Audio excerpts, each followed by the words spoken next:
Hi hello friends, welcome back to my YouTube channel. ನಾನು ಇಲ್ಲಿ ಮಸ್ಸೊಪ್ಪು ಚಪಾತಿ ರೈಸ್ನ ಮಾಡ್ಕೋತಾ ಇದ್ದೀನಿ. ನಾನು ಸ್ವಲ್ಪ ನೈಟೇನೆ ಸೊಪ್ಪನ್ನ ತೊಳೆದು ಎತ್ತಿಟ್ಕೊಂಡಿದ್ದೆ. ಸೊ ಹಾಗಾಗಿ ಒಂದು ಕುಕ್ಕರ್ಗೆ ಹಾಕಿ ಬೇಳೆ, ಟೊಮೊಟೊ, ಆಲೂಗೆಡ್ಡೆ, ಬೆಳ್ಳುಳ್ಳಿ, ಈರುಳ್ಳಿ, ಧನಿಯಾ ಪುಡಿ, ಖಾರದ ಪುಡಿ, ಅರಿಶಿನ, ಜೀರಿಗೆ, ಉಪ್ಪು ಎಷ್ಟು ಬೇಕೋ ಅಷ್ಟು ನೀರು ಹಾಕಿ ಒಂದು ಕುಕ್ಕರಲ್ಲಿ ಒಂದು 3 ವಿಸಿಲ್ ಕೂಗಿಸ್ಕೊಂಡ್ರೆ ಸಾಕು. ಮಸೊಪ್ಪಿಗೆಲ್ಲ ಬೇಯ್ಕೊಳ್ಳುತ್ತದು. ಹಾಗೆಯೇ ನಾನಿಲ್ಲಿ ಇದು ಸ್ವಲ್ಪ ಬಿಸಿನೀರಿಗೆ ನಿಂಬೆ ಹಣ್ಣು ಹಾಗೆ ಜೀರಿಗೆ ಪುಡಿ ಹಾಗೆ ಚಕ್ಕೆ ಪೌಡರ್ನ ಹಾಕ್ಕೊಂಡು ಕುಡಿತಾ ಇದ್ದೀನಿ.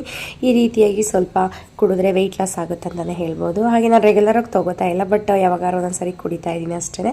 ಸೊ ಹಾಗೆ ಇದು ಮಸೊಪ್ಪೆಲ್ಲ ಸಪ್ರೇಟ್ ಮಾಡ್ಕೊಂಡ್ಬಿಟ್ಟು ಅದನ್ನು ಚೆನ್ನಾಗಿ ಮಸ್ಕೊಬೇಕಾಗುತ್ತೆ. ನಮ್ಮ ಮನೇಲಿ ಮಸಿಯೋದಿಲ್ಲ, ಮಜ್ಜಿಗೆ ಕಡಿಯೋದು ಇರುತ್ತಲ್ಲ ಅದರಲ್ಲೇ ನಾನು ಮಸ್ಕೋತೀನಿ. 2 in 1 ಥರ ಯೂಸ್ ಮಾಡ್ಕೋತೀನಿ ಅಷ್ಟೇ.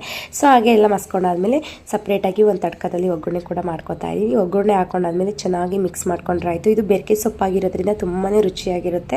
ಸೊಪ್ಪೆಲ್ಲ ರೆಡಿ ಆಯಿತು. ಲಾಸ್ಟಲ್ಲಿ ಚಪಾತಿನ ಬೇಯಿಸ್ಕೊತಾ ಇದ್ದೀನಿ.